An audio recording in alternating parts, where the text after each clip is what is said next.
젊은이부 수련회를 준비하고 있습니다.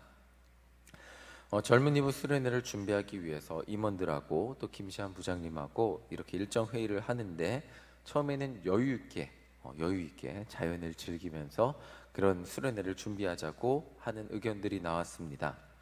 너무 빡빡하게 일정을 하면 저녁에 집회하는 시간에도 피곤하고 또 졸 수도 있으니까, 집중이 잘 안 될 수 있으니까 여유롭게 하자는 의견이 있었는데, 한 가지 문제가 생겼습니다. 문제는 과연 청년들에게 그 여유를 주면 충분히 그 여유를 즐기고 누리면서 시간을 보낼 수 있을까 하는 의견들이 나왔습니다. 대부분 목사님, 청년들 여유를 주면 핸드폰하고 방에서 쉴 거예요 라는 얘기를 하더라고요. 근데 그 말에 많이들 공감을 하실 겁니다.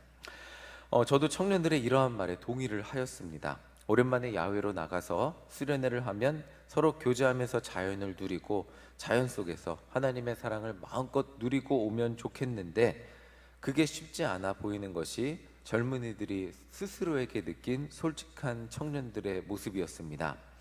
사도 바울은 갈라디아서에서 예수님을 믿는 사람들이 누리는 율법으로부터 이 자유, 그러니까 예수님을 믿는 사람들이 누리는 자유가 있습니다. 그게 뭐냐면, 사람을 정말 옥죄던 600개가 넘는 그 행동 조항으로 사람의 일거수일투족을 감시하고 하나라도 지키지 못하면 죄인이라고 판명하는 율법으로부터 자유함을 선포했는데, 그런데 사도 바울이 말하는 율법으로부터의 자유에 대해서 반박하는 사람들도 있기 마련이었습니다.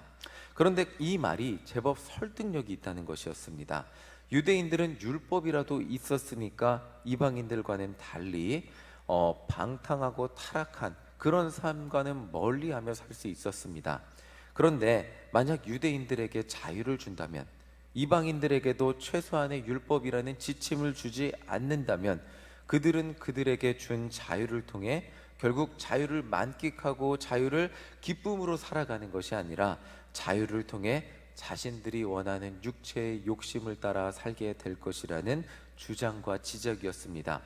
죄를 지어도 예수님께서 십자가에서 그 죄를 대신해서 죽으셨으니까 원하는 대로 좀 죄를 지어도 다시 용서받고 살면 되지 않을까 하는 그런 마음을 가지고 그냥 그렇게 자유를 제대로 누리지 못하고 자유를 그냥 자기들 마음대로 방종으로 살아가게 될지도 모른다는 지적이었습니다. 그래서 최소한의 율법이라는 테두리가 있어야 됩니다. 그 테두리 안에 있어야 선하게 살려고 하는 노력이라도 한다는 것이 최소한의 그런 주장이 충분히 있을 수 있었다는 것입니다. 사도 바울은 이러한 주장에 대해서 이렇게 대답하고 있습니다. 갈라디아서 5장 13절 우리 함께 읽어보도록 하겠습니다. 5장 13절입니다. 함께 읽겠습니다. 시작. 형제들아, 너희가 자유를 위하여 부르심을 입었으나 그러나 그 자유로 육체의 기회를 삼지 말고 오직 사랑으로 서로 종노릇하라. 사도 바울은 그리스도인에게 율법으로부터 자유가 주어졌다고 해서 마음대로 육신이 원하는 대로 이방인들과 같이 살아도 된다는 말이 아니라고 설명하고 있습니다. 오히려 사랑으로 서로 종노릇하며 살아야 한다고 말하고 있습니다.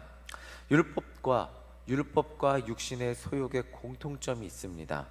그것이 뭐냐면, 율법은 내 힘과 내 노력으로 경건해지고 결국 구원을 쟁취해 보려는 인간의 노력의 끝판왕입니다. 또 반대로 육체의 기회는 율법과는 정반대점에 대척점에 서 있는 것 같지만 결국 육신의 노력으로 자신의 욕망을 채우려는 것을 의미합니다.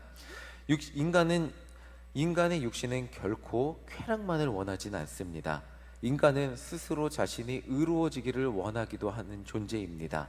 무언가 남들과는 다른 경지에 도달하고 싶은 것이 인간의 욕심이기도 합니다. 그렇기 때문에 인도에서는 고행으로, 자신의 능력으로, 자신의 노력으로 뭔가 육신의 학대를 통해 선해지려고 하는 사람들도 분명히 존재합니다. 결국 우리가 자유를 얻었다는 것은 인간의 이러한 헛되한 노력, 뭔가 선해지려고 하는 노력, 인간의 욕심을 만족시키려고 하는 노력으로부터 자유를 얻었다고 하시는 겁니다. 그 자유는 결국 우리에게 새로운 삶의 길을 제시하는데, 그것이 바로 사랑이라는 것입니다. 14절을 우리 함께 읽어보겠습니다. 14절입니다. 시작. 온 율법은 내 이웃 사랑하기를 내 자신같이 하라 하신 한 말씀에서 이루어졌나니. 결국 우리에게 주어진 자유는 하나님의 사랑, 율법의 완성을 위해서 주어진 자유입니다. 그것이 뭐냐면 하나님이 사랑하라고 하신 것, 내 이웃 사랑하기를 내 몸과 같이 사랑하고 하나님을 사랑하라고 하신 것, 이것을 위해서 우리에게 자유가 주어졌음을 사도 바울은 설명해 주고 있습니다. 하나님이 율법을 인간에게 주신 것, 그것은 하나님이 인간을 사랑하시기 때문이었습니다. 그리고 인간에게 자유가 주어진 것도 예수님이, 하나님이 인간을 사랑하시고 또 예수님의 사랑의 행위 때문이었고, 그것 때문에 우리도 예수님의 십자가로 구원받은 우리, 자유를 얻은 우리도 예수님을 따라 하나님을 사랑하고 또 인간을 사랑해야 된다는 것이었습니다. 그렇다면 한 가지 질문이 더 나올 수 있는 상황입니다. 그것이 뭐냐면, 인간은 누구나 이기적인 존재이고 자기 자신을 위해 사는 존재인데, 율법을 따라 사는 것도 자기 자신을 위해 사는 거예요. 그리고 소욕을 위해 사는 삶도 자기 자신을 위해 사는 삶인데, 그렇다면 어떤 인간이 과연 자기 자신을 위한 욕심을 버리고 육신의 욕망을 버리고 진심으로 하나님의 뜻을 따라 예수님과 같이 다른 사람을 사랑하는 삶을 살 수 있겠습니까? 라는 질문이 나올 수 있는 것입니다.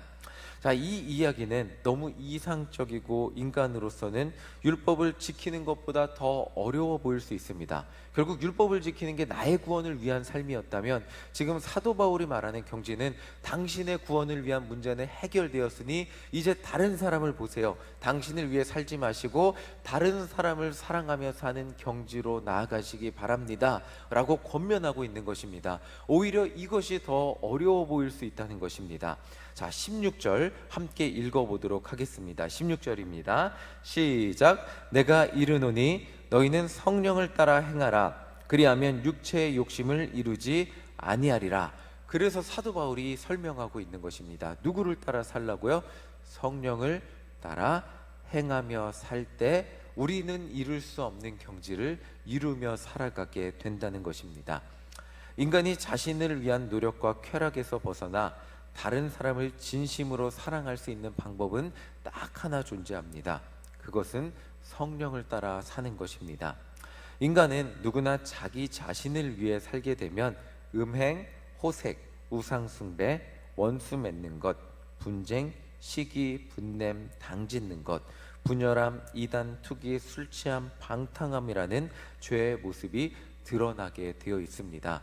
사도 바울은 죄를 안 지었을까요? 사도 바울도 분쟁을 일으키고 다른 사람을 정죄하고 심판하는 역할을 하며 살았습니다.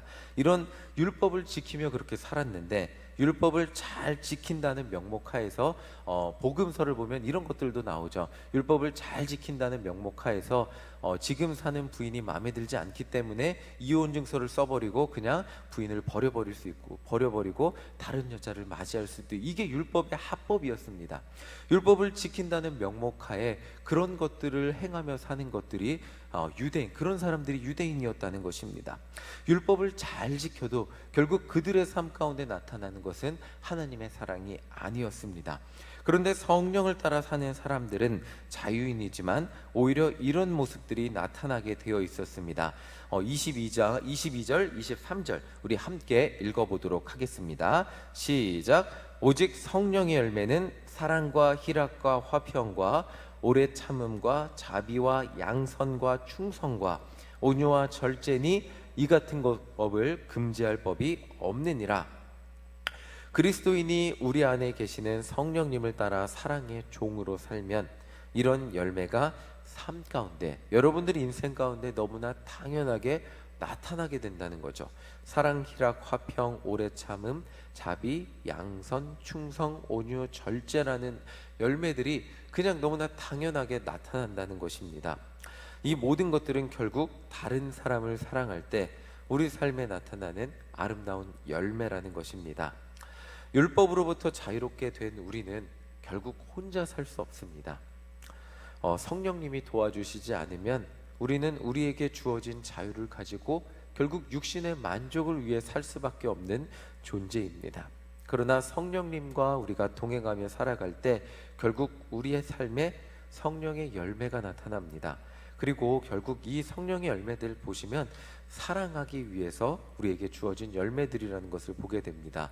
희락과 화평과 오래 참음과 자비와 양선과 충성과 온유와 절제, 이 모든 것 한 영혼을 사랑하기 위해 예수님이 십자가에서 감당하셨던 것이고 우리가 그렇게 살아가기에 만들어 주시는 그런 놀라운 열매라는 것입니다. 오늘도 성령님을 의지하며 성령님과 동행하며 살아가는 우리 모두가 되시기를 간절히 소망합니다. 성령님이 우리 안에 계실 때 다른 열매가 나타나는 것이 아니라 이런 열매들이 나타나게 될 것입니다. 오늘도 우리 삶을 거룩하게 인도하시는 하나님의 사랑을 실천하며 살아가는 우리 모두가 되시기를 간절히 소망합니다. 이 시간 기도할 때 우리 삶 가운데 이런 열매가 맺혀지게 될 것입니다. 이게 맺혀지게 노력하세요가 아니에요. 사실은 맺혀지게 여러분들 오래 참게 노력하세요가 아니에요. 성령님을 따라 살면, 사과나무 씨를 심으면 사과나무가 나듯이 성령님을 따라 살면 여러분들 삶 가운데는 너무나 자연스럽게 이런 열매가 맺혀지게 된다는 것입니다. 사도 바울은 그래서 이것을 열매로 비유했습니다. 성령님을 따라 기도하시고 성령님을 따라 살 때 여러분들 삶 가운데 오늘 하루 이런 열매가 맺혀지는 기적을 경험하며 살아가는 우리 모두가 되시기를 간절히 소망합니다. 내가 노력해서 맺혀지는 것이 절대 아니라는 것입니다. 기도하고 성령님 의지하면 너무나 자연스럽게 맺혀지는 이 열매들, 나도 이런 열매 내 삶에 나타나는구나 라는 그 기적과 경험, 그런 은혜를 경험하며 정말 기쁨으로 오늘 하루도 살아가는 우리 모두가 되시기를 간절히 소망합니다. 아멘. 찬송가 540장 우리 함께 찬송하시겠습니다.